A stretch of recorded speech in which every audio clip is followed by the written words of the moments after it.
1936 में स्थापित धमदाहा उच्च विद्यालय का गौरवशाली अतीत, वर्तमान में शिक्षा हॉस्टल व्यवस्था बदहाल, गुलाम देश में भी शिक्षा के जगत में अपनी पहचान स्थापित करने वाले शिक्षा भी उमाकांत झा, जिन्होंने अपनी शिक्षा के बदौलत 1936 में धमदाहा उच्च विद्यालय का स्थापना किया। इस दौरान उन्होंने अंग्रेजों से कितनी प्रताड़ित होना पड़ा होगा, उसे समय के जो जीवित छात्र होंगे वहीं इस बात को बता दे सकते हैं। लेकिन इसके बावजूद भी आज धमदाहा में आजादी से पहले इस विद्यालय का निर्माण हुआ और इन विद्यालयों से शिक्षा ग्रहण करने वाले देश विदेश तक अपनी परचम लहरा चुके हैं। आज हम इस उच्च विद्यालय की बात कर रहे हैं, जो उच्च विद्यालय कभी उमाकांत झा के नाम से जाने जाते हैं तो 95 के 94 के दशक तक बलराम चौधरी के नाम से जाने जाते थे, जहां एक से एक वीर विद्यालय ने योद्धा को शिक्षा के क्षेत्र में योद्धा को तैयार किए थे। जिस तरह महाभारत रामायण में राम लक्ष्मण हनुमान की चर्चा होती है, इस तरह से इस विद्यालय में IAS, IPS, engineer, professor, doctor का नाम होता था। यहाँ के छात्र खेल को, संगीत, शिक्षा, हर चीज में अपनी एक दबदबा रखते थे। आजादी से पहले वर्ष 1936 में स्थापित उच्च विद्यालय धमदाहा का इतिहास गौरवशाली रहा है।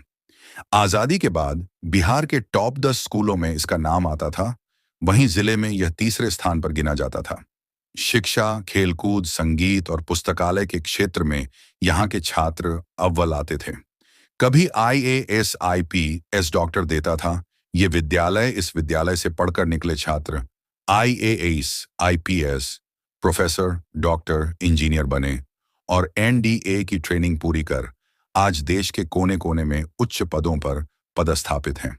राज्य के कोने कोने तक उच्च विद्यालय धमदाहा का नाम शिक्षा के क्षेत्र में जाना जाता था। 3 हॉस्टल थे, अब सिर्फ एक बचा। पहले इस विद्यालय में जनरल आवासीय छात्रावास, अनुसूचित जनजाति छात्रावास और मुस्लिम छात्रावास हुआ करते थे।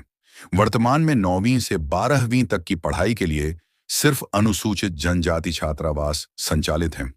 जनरल छात्रों और मुस्लिम छात्रों के लिए छात्रावास की व्यवस्था नहीं है। छात्रावास की जमीन पर अतिक्रमण स्थानीय लोगों के अनुसार मुस्लिम छात्रावास की जमीन पर अतिक्रमण कर लिया गया है। अनुसूचित जनजाति छात्रावास में छात्र तो रह रहे हैं, लेकिन सुविधाओं का अभाव है।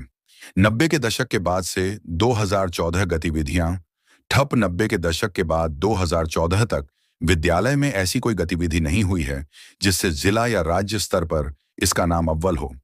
लेकिन 2014 से अप्रैल के बाद विज्ञान शिक्षक संतोष कुमार के मार्गदर्शन में कभी 3 छात्रों ने राज्य एवं राष्ट्रीय स्तर तक अपनी पहचान बनाई।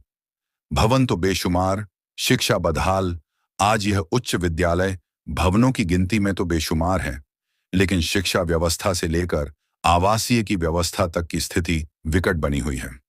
लोगों के बीच चर्चा है कि कभी शिक्षा के क्षेत्र में अव्वल रहने वाला धमदाहा उच्च विद्यालय अब अपनी पहचान खो रहा है।